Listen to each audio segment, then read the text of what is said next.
Nasugata ng isang babaeng 11 anyo sa San Fabian, Pangasinan matapos mabundol ng motorsiklo. Inaresto naman ang isang lalaki sa Manawag dahil umano sa pambubugbog sa naglasing na misis.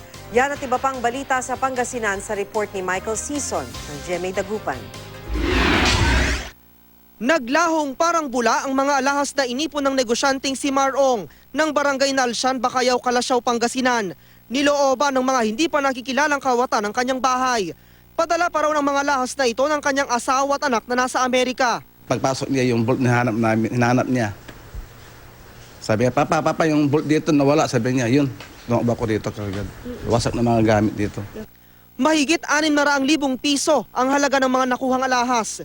Tinangay rin daw ng mga kawatan ng ilang mahalagang dokumento, kabilang ang titulo ng lupa at isang condominium unit. Pati raw ang tuwalya at plastic na lalagyan ng labahan ng biktima na posibleng pinaglagyan ng mga sospek ng mga ninakaw na gamit. Sa pinto sa kusina dumaan ang mga salarin. Sinira daw ng mga ito ang kandado ng pinto. Iniimbestigahan na ng pulisya ang kaso. Sugatan ng isang babaeng 11 taong gulang matapos mabangga ng motorsiklo sa barangay Alacan, San Fabian, Pangasinan. Ayon sa mga otoridad, papatawid si Juliana kasama ang kanyang tiyahin nang mabangga ng motorsiklong pinatatakbo ni Amado Katabay.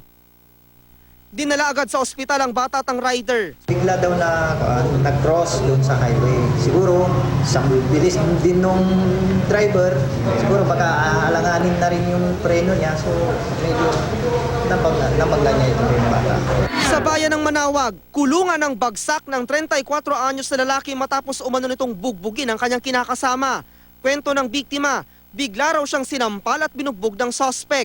Minsan din po sa ating mga babae, mabunganga po, kaya po tayo nasasaktan.